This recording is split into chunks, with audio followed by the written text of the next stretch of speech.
अस्सलाम, आप देख रहे हैं इनसाइड पाकिस्तान। मैं हूँ मोहम्मद ज़फ़ीर।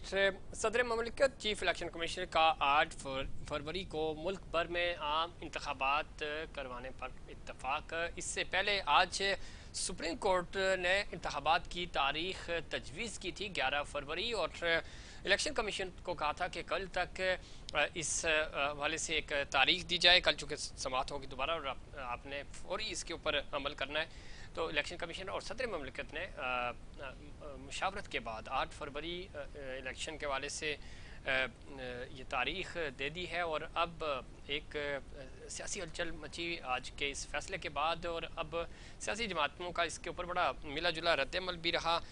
इस पूरे मामले में चूँकि सुप्रीम कोर्ट को इंटरफेयर करना पड़ा। इससे पहले भी हमने देखा कि इलेक्शंस 90 दिन में उन्हें थे, फिर 170 दिन का टाइम लिया गया, और अब ये तकरीबन 180 दिन के बाद ये इलेक्शंस होंगे।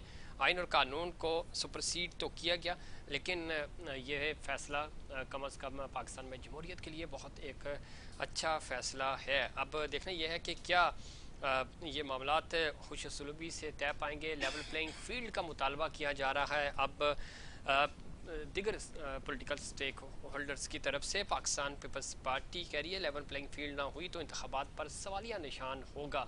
इलेक्शन कमीशन के ऊपर अब ये भारी जिम्मेदारी है। PTI भी ये मुतालबा करती हुई नज़र आ रही है, और चूँकि दिगर जो जमातें हैं उनको तहफ़्फ़ुज़ात हैं इस बात पे कि शायद उनको उस तरह ग्राउंड नहीं मिल रहा जिस तरह पाकिस्तान मुस्लिम लीग नवाज़ के लिए राहें हमवार हो रही हैं। आहिस्ता आहिस्ता ज़रा आज इस ऐलान के बाद अब हम देख रहे हैं सियासी गेमा गेमी, इलेक्शंस ऑफिस खुलना शुरू हो गए, और एक गैर यकीनी की जो सूरत हाल थी उसका ख़ात्मा हुआ, और एक चार्ज नज़र आ रहे हैं पॉलिटिकल वर्कर्स भी, और सियासी जमातों ने अपने अपने इलेक्शन कैंप्स जो हैं वो ओपन करना शुरू कर दिए। देखना यह है कि पाकिस्तान पीपल्स पार्टी जो है वो मुस्लिम लीग नून के ख़िलाफ़ कोई इत्तेहाद बनाएगी, और अगर इत्तेहाद होगा इंतखाबी इत्तेहाद या इस तरह का, तो वो कैसा होगा। अब आहिस्ता आहिस्ता चीज़ें सामने आएंगी। लेकिन इस पूरे मामले में एक चीज़ जो सबसे अच्छी हुई वो ये है कि अब कम अज़ कम तारीख़ का ऐलान हो गया, और इस वजह से एक जो माहौल था, टेंस माहौल था, वो बेहतर हुआ। मामला एक बार फिर इलेक्शन कमीशन का जो ज़िम्मेदारी थी वो अदालत की तरफ गया, और अदालत से को ही इंटरफेयर करना पड़ा। जो इससे पहले भी हमने देखा कि बहुत सारे फ़ैसले ऐसे हुए जो अदालतों की तरफ से ही किए गए, जो आइनी इदारों, चाहे वो सूबाई असम्बलियाँ हों, चाहे वो नेशनल असम्बली हो का मामला हो, पिछले तकरीबन 2 सालों के अंदर हमने ये देखा कि इस तरह की चीज़ें हमें नज़र आई। मामला सारे अदालतों की तरफ के। अब ज़ाहिर है इसका जो इलेक्शन का इल्तवा था वो तो अब बज़ाहिर कोई वजह नहीं है कि अब हो, अब चूँकि डेट अनाउंस हो चुकी है। सियासी जमातों ने अब इलेक्शन में हिस्सा लेना है, तैयारी करनी है, अपने कैंडिडेट्स फाइनल करने हैं। मुस्लिम लीग नून पहले ही अपनी एप्लीकेशंस ले रही थी कैंडिडेट से, और अब दीगर जमातों ने भी हिकमत अमली बना ली है। आज हमने देखा कि जैसे ये ऐलान हुआ उसके बाद तमाम पॉलिटिकल स्टेक होल्डर्स एक्टिव नज़र आए। कराची में भी हमें एक्टिविटीज़ नज़र आई, साइड ऑफिस खुलना शुरू हो गए इलेक्शंस के हवाले से, और कैंडिडेट्स ज़ाहिर अपनी अपनी पार्टी के लिए जो उम्मीदवार हैं अपने अपने हल्के से वो भी एप्लीकेशंस देने की तैयारियां कर रहे हैं। अब देखना ये कि ये सारी चीज़ें अब इलेक्शन कमीशन की ज़िम्मेदारी है साफ शफाफ इलेक्शंस करवाना, और इस हवाले से एक टेस्ट केस भी होगा। तो चूँकि इल्ज़ामात लग रहे हैं इलेक्शन कमीशन के ऊपर, इस पर बात करेंगे। हमें ज्वाइन किया है जनाब राना अर्शद साहब ने, सीनियर रहनुमा है मुस्लिम लीग नून के। राना साहब खुश आमदीद कहते हैं आपको प्रोग्राम में। सब मुलाकातें हो गई, तजवीज़ दी गई थी आज सुप्रीम कोर्ट की तरफ से। बदकिस्मती से पिछले कई महीनों से जो बड़े बड़े फैसले हैं वो सारे जिन आइनी इदारों की ज़िम्मेदारी है वो नहीं कर सकते, और मामला अदालतों में गया, चाहे पंजाब असम्बली हो। उससे पहले हमने देखा कि जब तहरीक-ए-एतमाद आई उस वक्त भी पार्लियामेंट के बजाय अदालतों को इंटरफेयर करना पड़ा। आज भी सुप्रीम कोर्ट के फैसले के बाद उन्होंने तजवीज़ दी थी 11 तारीख की, फिर यानी 11 फरवरी 2024। अब इलेक्शन कमीशन और सदर ममलिकत की मुलाकात के बाद, मुशावरत के बाद 8 फरवरी का की तारीख सामने आई है, अब ज़ाहिर हतमी ऐलान कल हो जाएगा। किस तरह देखते हैं इस पूरी डेवलपमेंट को? जी अस्सलाम वालेकुम जी, मैं आपका मशकूर हूँ जी। और अल्हम्दुलिल्लाह मैं समझता हूँ कि वो वक्त आ गया है कि मोहम्मद नवाज शरीफ साहब कौम के लिए निजात दहिंदा के तौर पर अल्हम्दुलिल्लाह पाकिस्तान में भी पहुंच चुके हैं। जो क्यास रही थी वो भी खत्म हो गई और अब अल्हम्दुलिल्लाह आज इलेक्शन कमीशन ऑफ पाकिस्तान ने इलेक्शन की डेट भी अनाउंस कर दी है। तो यही बात हम करते थे कि पाकिस्तान के आइन के मुताबिक इलेक्शन कमीशन ऑफ पाकिस्तान ने ही डेट अनाउंस करनी है। तो वो मैं समझता हूँ डेट आ गई है और मुस्लिम लीग नून की इलेक्शन की तैयारियां हैं और अवाम चाहती है कि जिस तरह मोहम्मद नवाज शरीफ ने 2013 में जो जब 6 जून को ओथ लिया था तो दिन रात मेहनत की, 18 से 20 घंटे की लोड शेडिंग थी, मुल्क के अंदर लाकानूनियत, बेरोजगारी थी, मुल्क के अंदर दहशतगर्दी अरूज पर थी।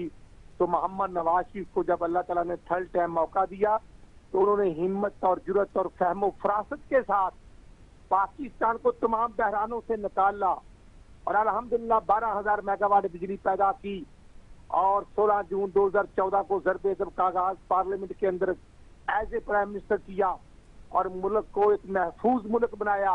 तो अब जरूरत है, जो महंगाई है इसको कंट्रोल करना है।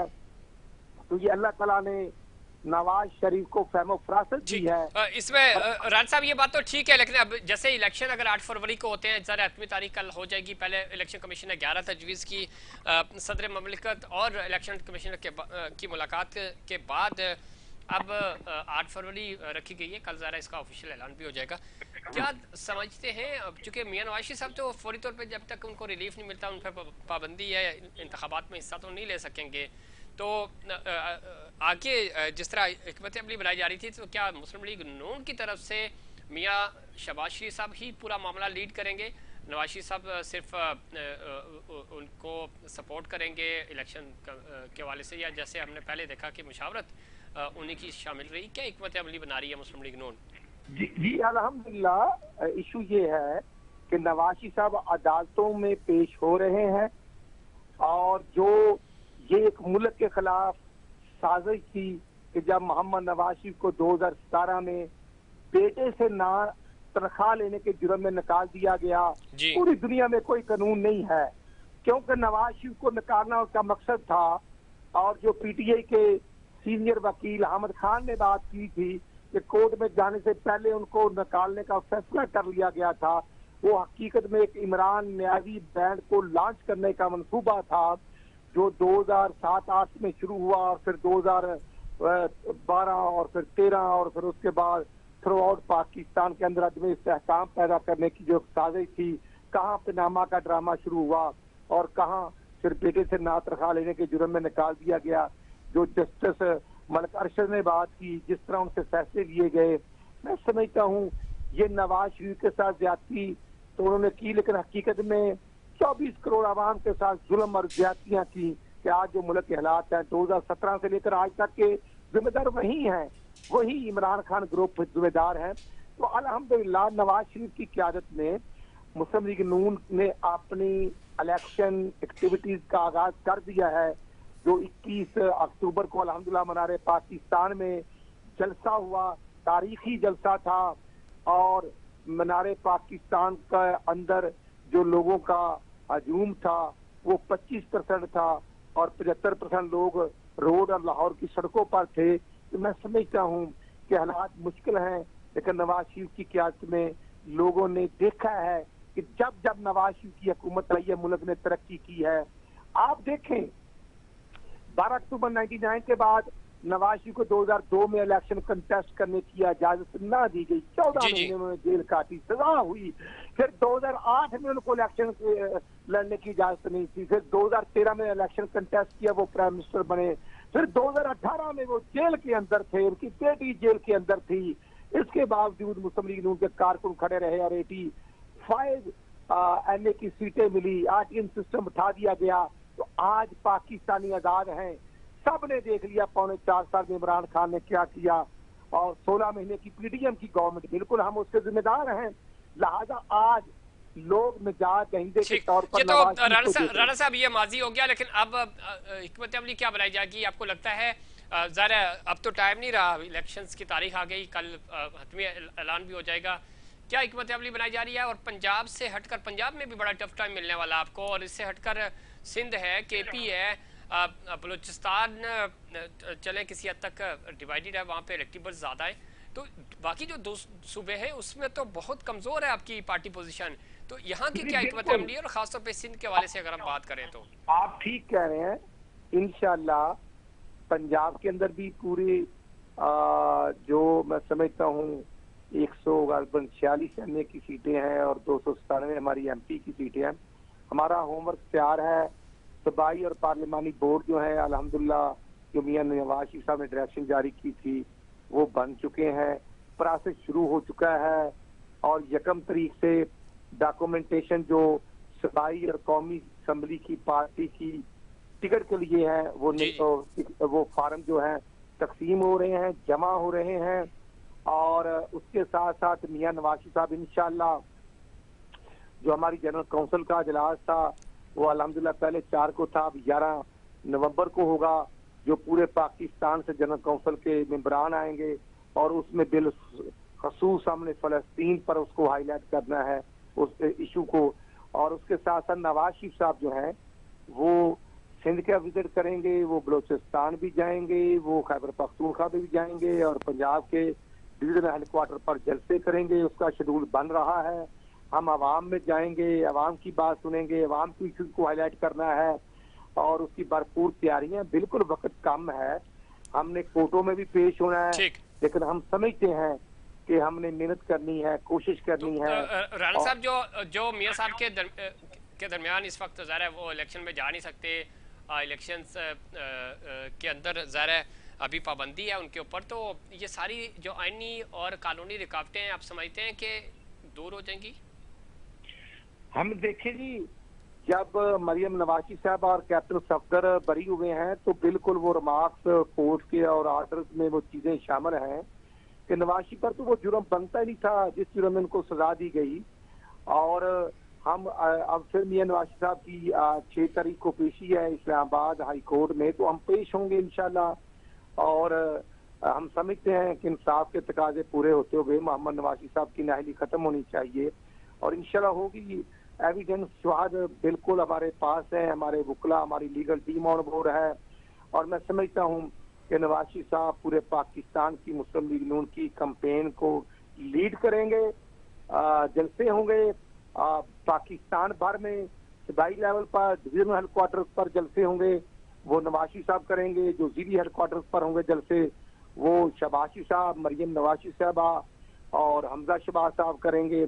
साथ जो फेडरल हमारे सेक्रेटरी जनरल एहसन इकबाल साहब होंगे, सूबे में सूबाई सदर राना सनाउल्लाह खान साहब हैं, उसी तरह खैबर पख्तूनख्वा में अमीर मकाम साहब हैं, और उधर सिंध में शाह साहब, और चारों सूबों की हमारी सूबाई टीम और मरकजी लीडरशिप जो है वो बिल्कुल अवाम में जाकर अवाम को मौजूदा हालात से आगाही देना हमारा फर्ज और जिम्मेदारी है। बहुत शुक्रिया राना अर्शद साहब, आप बता रहे थे कि इस वक्त हिकमत अमली क्या बनाई जाएगी मुस्लिम लीग नून की तरफ से, चूँकि अब इलेक्शन की तारीख आ चुकी है और उसके बाद अब कैंडिडेट्स फाइनल होंगे और इलेक्शंस में हिस्सा लिया जाएगा।